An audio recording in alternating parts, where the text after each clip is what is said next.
The 2014 Windsor municipal elections are rolling around the corner, and candidates are reaching out to grab voters by as many means as possible.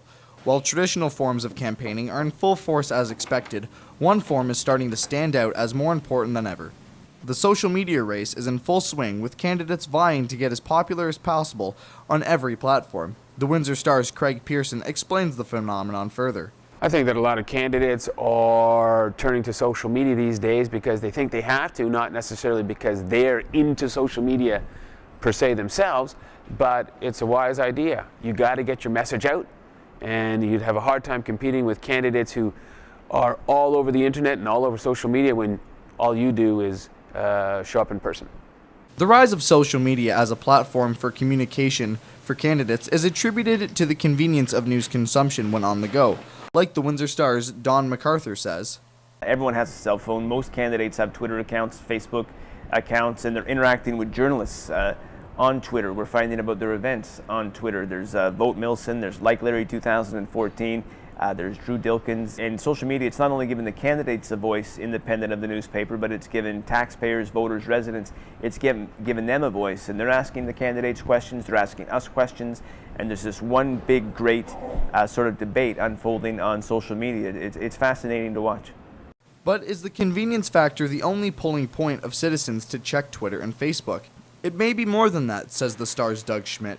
It could be the fact that we get to see candidates from a different perspective, not just the show they put on for us. Facebook, for instance, is more of a conversational tone, so often the candidates get away from the whole scripted campaigning that they normally do. They reveal, deeper parts of themselves, which is what you want to do. You really want to know what's making these people tick. Social media offers us a different, more transparent view of a politician than their website, which is one thing University of Windsor political science professor Jim Whittables says is important.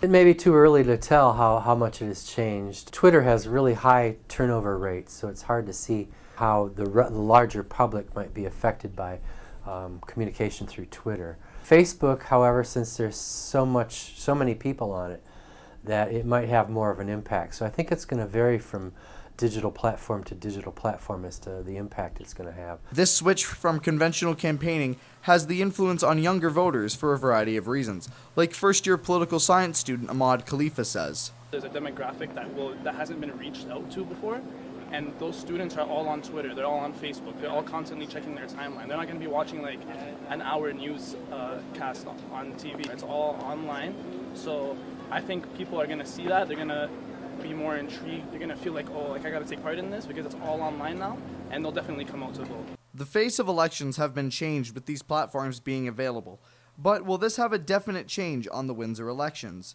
The Windsor Star's Carolyn Thompson says it just might be too early to tell. I think voter turnout's probably affected by a lot of things. The candidates who are there, what people's interest is, and whether there are issues that are kind of in the election right now that really resonate with people who are voting. So right now, advanced voter turnout is not increasing, but we don't really know what voter turnout will be for the actual election. But I think social media is just sort of another way of communicating with people.